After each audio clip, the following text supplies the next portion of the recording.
Buenas, buenas. Esta es la cápsula que sustituye a la ayudantía número 3 que nos perdimos porque la semana mechona, ¿cierto?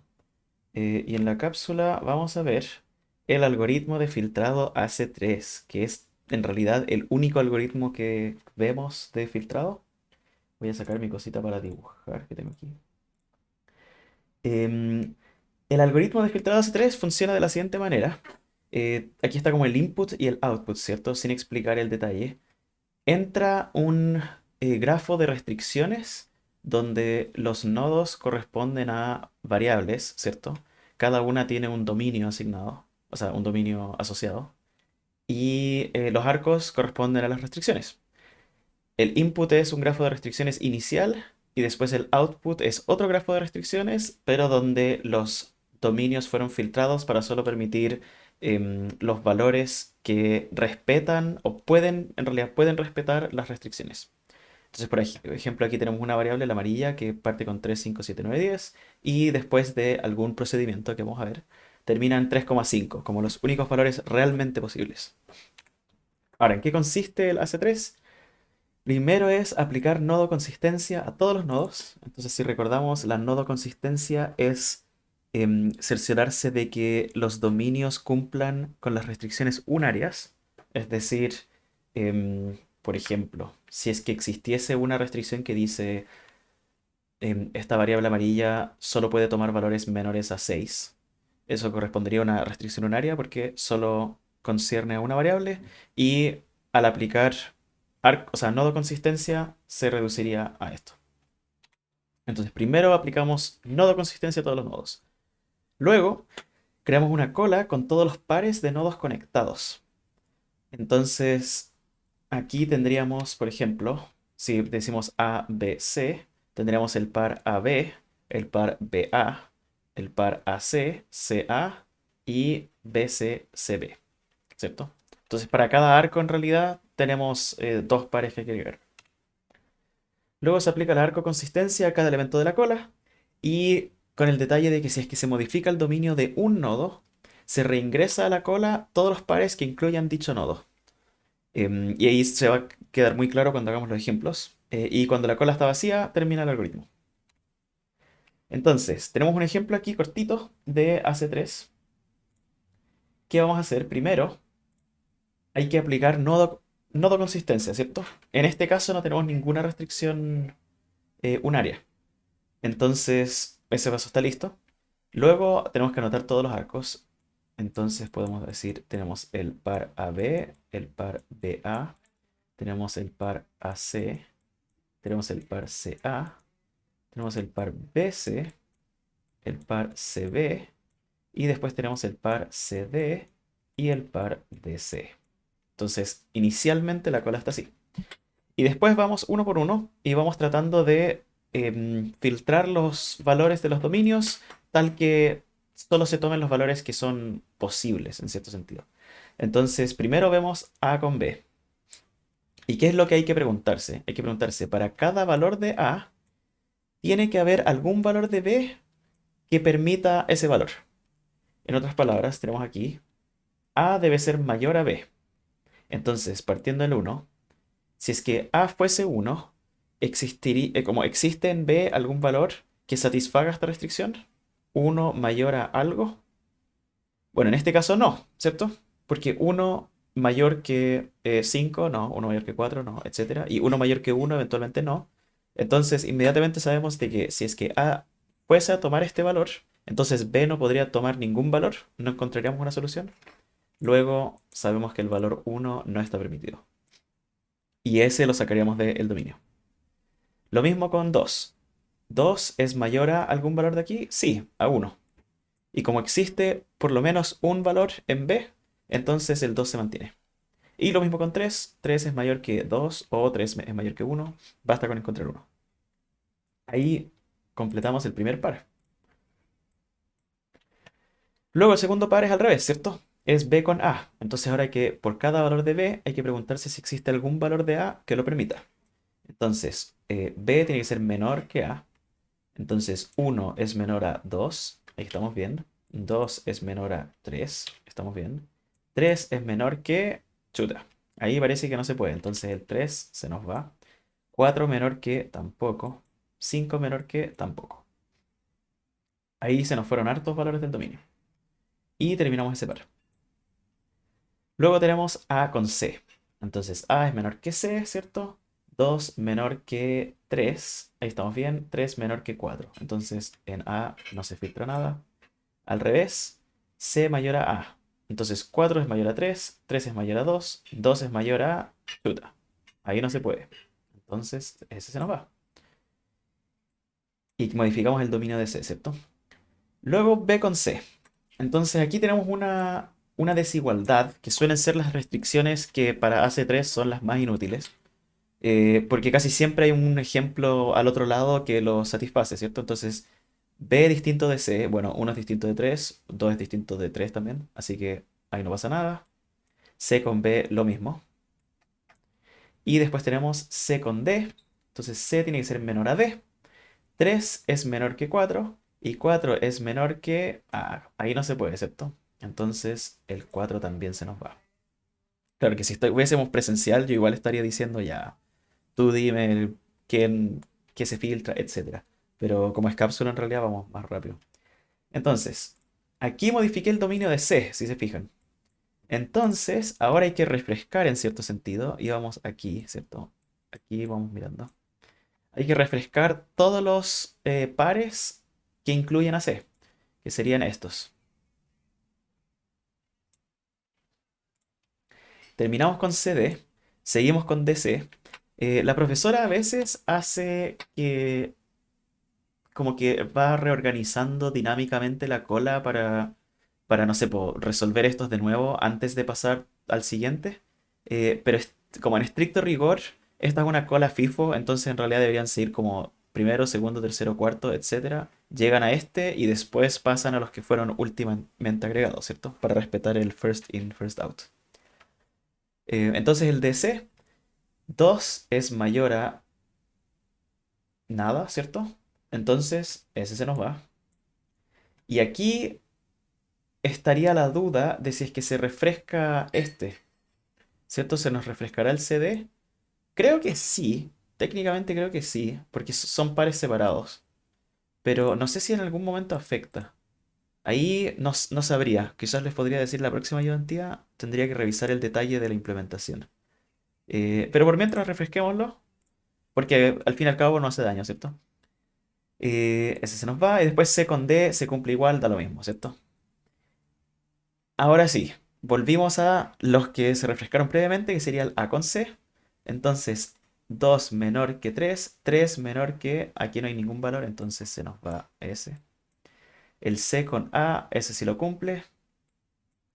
Y finalmente el B con C es B distinto de C si para el uno, si para el 2. Entonces ese está bien. Y después C distinto que B también está todo bien. Entonces nos quedó así finalmente. Ah, sin excepto que aquí pasó algo, ¿cierto? Porque este debió irse también, este. Uno, no, uno menor que dos. Hmm. Bueno, quizás se me pasó algo en algún momento, pero creo que la versión resuelta que tengo queda, claro, queda uno 2. Puede ser que no refresqué el B en algún momento. Em, Ahí voy a revisar después la grabación, quizás se me pasó un detallito. Y bueno, entonces, eso es AC3. En realidad es como yo creo que es la materia más fácil del ramo porque es un algoritmo simple, como si fuese estructura discreta, estructura de datos en realidad. Em, Excepto que quizás me equivoque, ¿cierto? Ahora vamos a hacer un ejercicio de modelamiento y le vamos a aplicar AC3 después a nuestro modelo. Entonces, el ejercicio es knapsack, ¿cierto? Habiendo 5 objetos de cada tipo, de A hasta E, con valores 1, 3, 5, 2, 4. Los pesos son 4, 2, 3, 1, 5. Y la mochila tiene una capacidad máxima de 8. Responder la pregunta de cuáles y cuántos objetos nos llevamos en la mochila. Entonces queremos maximizar el valor, ¿cierto? Y respetando el peso máximo, que es 8. Además hay restricciones adicionales. Una es que se deben llevar más objetos de A que de B, otra es que se deben llevar menos objetos de A que de C, otra es que se debe llevar la misma cantidad de objetos C que D, y la otra es que se debe llevar un objeto E. Un objeto aquí sería por lo menos uno, yo creo que es la interpretación del enunciado, ¿cierto? Entonces la ayudantía yo diría pónganse a modelar toda la cosa. Aquí les recomiendo pausar el video. Tienen tiempo si están en la casa viendo esto, así que pueden estar 20 minutos haciendo el modelo. No deberían tardar más de 10 porque es knapsack, ¿cierto? Es como bien simple. Y estas restricciones adicionales son muy concretas, como no hay mucho que interpretar aquí. Pero sigamos. El modelo de knapsack, ¿cierto? Es que tenemos una variable, o un tipo de variable en cierto sentido, que es la cantidad de objetos de tipo i que nos llevamos, ¿cierto? Como i va entre a y e, en realidad tenemos 5 variables en total. Luego, los dominios son del 0 al 5. Y la función objetivo es que queremos maximizar la suma de la, la cantidad de objetos i que nos llevamos multiplicado por el valor del objeto i, ¿cierto? Que se escribiría así, como más largo. Ahora, esta BI está como implícitamente definida aquí, pero se entiende, ¿cierto?, que son los valores. Si es que son pocos valores, ustedes lo pueden hardcodear así como escribir C1 por 1, C2 por 3, ¿cierto? Pero esta es la forma general. Luego las restricciones. Tenemos la primera restricción que tiene que ver con los pesos, ¿cierto? Que es que la suma de las cantidades de los objetos i que nos llevamos multiplicado por el peso de cada objeto tiene que ser menor o igual a 8, ¿cierto? Y después están estas restricciones adicionales. Aquí tenemos que la cantidad de objetos. Ah, de hecho, aquí interpreté mal el enunciado. Es que tenemos que llevar uno. No es por lo menos uno, es se debe llevar literalmente un objeto E. A veces los enunciados en las pruebas son un poco como ambiguos. Siempre pregúntenle a la profe porque uno nunca sabe en realidad si es que quería decir, claro, se debe llevar un solo objeto o como mínimo uno. Eh, es ambiguo. Entonces, claro, sí o sí debe llevar un objeto E. Tenemos que la cantidad de objetos C es la misma que la cantidad de objetos D. Y tenemos esta mayor, este menor, ¿cierto? Muy razonable. Ahora, para AC3, recuerden que solo se consideran las restricciones unarias y binarias, ¿cierto? Unarias en la parte de nodo consistencia, binarias en el resto de AC3. Con una restricción como esta, que tiene 5, tiene 10 variables, ¿cierto? No hay una forma fácil de como meterla al AC3 para que se respete. Y por eso el AC3 no es un algoritmo que te resuelve el problema completamente, ¿cierto? Solo filtra los dominios. A veces hay restricciones que son de la forma, por ejemplo, C... A ver, ¿cómo sería? CCA más CB es igual a CC, algo así, ¿cierto? Y estas son ternarias o pueden haber con 4, con 5, etcétera. Y dependiendo del caso, hay distintas formas de tratarla. Yo no lo muestro en la ayudantía porque depende en realidad de cómo, qué tan apurada va la profe, si es que lo muestra. Pero en el caso más simple es que hayan otras restricciones con las cuales ustedes pueden hacer un poquito de álgebra y eventualmente reducir esto a una expresión que sea, no sé, sea más uno c igual a cc, algo así, ¿cierto? Y ahí les queda binaria y ahí la pueden usar para el AC3. Otra alternativa es más complicada y tiene que ver con crear una variable auxiliar que toma valores pares. Entonces sería como tomar o sea, crear una variable cx, por ejemplo, donde el valor cx son los pares de todas las combinaciones de ca y cb. Em, pero no es algo que creo que se ve tanto en el curso. Igual me pueden corregir después si es que quizás la profe lo está mostrando ahora en detalle.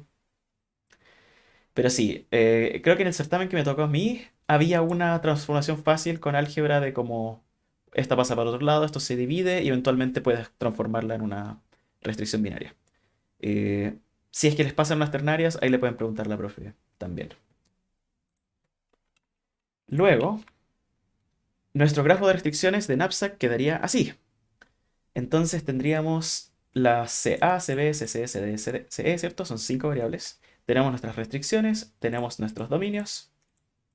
Y si se fijan, nosotros sabemos que CE es igual a 1, ¿cierto? Técnicamente solo hay un valor.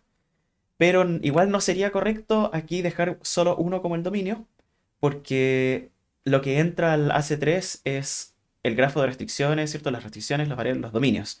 Esto sería aplicar la restricción como eh, previo al algoritmo y el algoritmo se encarga de hacer el filtrado. Entonces, en realidad, solo déjenlo todo como está según su modelo, ¿cierto? Que es esto. Y después el algoritmo se va a encargar de filtrar lo que tiene que filtrar. Ahora, voy a hacer un poquito de zoom acá. ¿Y cómo iría esto? ¿Cierto? Voy a hacerlo más legible. Voy a usar AB, ¿cierto? Pero todos estos C sub A, C sub B. Tenemos AB, tenemos BA, tenemos CC, perdón, tenemos AC, tenemos CA, tenemos CD y tenemos DC, ¿cierto? Entonces, partiendo con AB, para cada valor de A, ¿cierto? Yo tengo que asegurarme de que existe por lo menos un valor en B que respete la restricción. Y ahora tenemos que A es mayor que B. Entonces, 1 es mayor que alguna cosa. No, ¿cierto? Entonces, 1 se va. Y después con 2 tenemos el 1, con 3 tenemos el 2, etcétera. Así que eso está listo. Ahora con BA, B debe ser menor que A. Entonces, naturalmente lo que se nos va es el 5, ¿cierto? Porque 5 no puede ser menor que ningún valor de aquí. Con eso se nos va el BA. Luego con AC tenemos que A es menor que C. Entonces el 2 tiene el 3 tiene el 4 tiene el 5 no tiene ninguno. Entonces ahí se nos va. Y si recuerdan, cambiamos el dominio de A. Entonces hay que revivir todas estas, ¿cierto? Y vamos aquí. AC está listo. Luego CA. C tiene que ser mayor a A. Entonces C no puede ser 1. Y de hecho tampoco puede ser 2. Y ahí se nos va el CA. Esto todo es muy mecánico en realidad, como una vez que en la prueba, una vez que hagan el modelo y se den cuenta de que lo tienen bueno y pudieron hacer las restricciones, el AC3 son como puntos gratis en realidad, ¿cierto? Luego CD, ¿cierto? C tiene que ser igual a D. Entonces 3 aquí tiene un valor 3, 4 tiene a 4, 5 tiene a 5. Eso está lista. Pero de la otra dirección se nos restringe un poco, porque 1 no tiene ningún valor aquí que sea igual y 2 tampoco. Finalmente tenemos de nuevo el A con el B. Y el A tiene que ser mayor que el B. Entonces 2 mayor a 1, 3 mayor a 2, 4 mayor a 3, sí. Y el B tiene que ser menor a A. Entonces eh, tiene que ser menor, ¿cierto? Entonces el 4 se nos va aquí. Y estamos listos. Bueno, y un detalle es que me salté completamente la nodo consistencia, que es el primer paso, pero en la nodo consistencia uno diría, ¿cierto? CE igual 1 y haría así.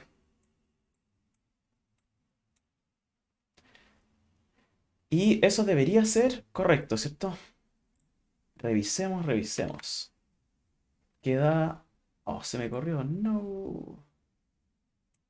Claro, aquí era 2 3 4 1 2 3 3 4 5 3 4 5. Y tenemos 2 3 4 1 2 3 3 4 5 3 4 5. Entonces ahí está AC3 ejecutado sobre nuestro modelo de Knapsack.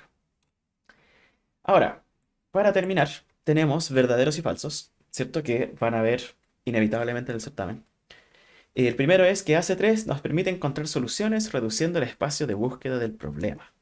Y aquí estaríamos presencial y estaría diciendo quién dice verdad, quién dice falso. Pero pausenlo si necesitan. Un minutito, piénsenlo bien. Recuerden que son puras pillerías los verdaderos y falsos. Yo, sin recordar cuál era la respuesta, ahora estoy chamullando, yo diría que esto es falso. ¿Por qué? Porque la verdad es que AC3 no permite encontrar soluciones. Lo único que hace es reducir el espacio de búsqueda. Entonces, esta parte es verdadera, pero esta parte es falsa, entonces completamente falso. Y claro, AC3 reduce el espacio de búsqueda, pero no busca soluciones al problema. De hecho, si es que eh, se reduce completamente el dominio, como tenemos en el caso de aquí arriba, ¿cierto? Si es que queda así, donde literal cada variable tiene un solo valor, de todos modos eso no es una solución, porque una solución es decir A es igual a uno, perdón, A es igual a 2, B es igual a uno, etcétera, ¿cierto? O si fuese un vector, la solución sería 2, 1, 3, 4, ¿cierto? Entonces, eso es una solución. Esto es un grafo de restricciones donde cada variable tiene un solo valor en el dominio. De todos modos, sería necesario pasar este grafo por un algoritmo de resolución para obtener esta solución, ¿cierto? Entonces, incluso en este caso, AC3 no provee una solución. Si es que estamos siendo bien precisos. Y la última verdadero y falso es que si se puede aplicar AC3 sobre un modelo, entonces este tiene solución. Ahí la pueden pensar un poquito, ¿cierto? Pensar cuándo sería, ¿cierto? ¿Cuál es el caso contrario, ¿cierto? Un caso donde algo no tiene solución, pero sí se puede aplicar AC3. Y bueno, eso es bien concreto, porque imagínense, o de hecho quizás lo tengo justo después, a ver. Claro, con contraejemplo se puede demostrar que es falso, porque si se tienen tres variables con los dominios 0, 1, y la única restricción entre ellas es que toman valores distintos, entonces se puede aplicar a C3, pero el problema no tiene solución. ¿Cierto? Ese es este caso que es muy clásico. Y es así, todas tienen los dominios 0 y 1, todas están conectadas con todas, y todas tienen que ser, o de hecho lo voy a hacer así, todas tienen que ser distintas. Entonces, si es que este toma 0, este tiene que tomar 1 y este se queda sin valor, etc. Entonces, aquí uno aplicaría AC3, no lograría nada porque no filtraría ningún dominio, pero lograron aplicar efectivamente AC3 y de todos modos no hay solución. Entonces, esto es falso. Y eso, pues, esa es la cápsula. La iba a subir el fin de semana, pero se me olvidó. Así que la estoy subiendo hoy, en la noche. Nos vemos, los que nos vemos, el jueves en ayudantía, donde creo que vamos a empezar a ver algoritmos de resolución. Muy bien.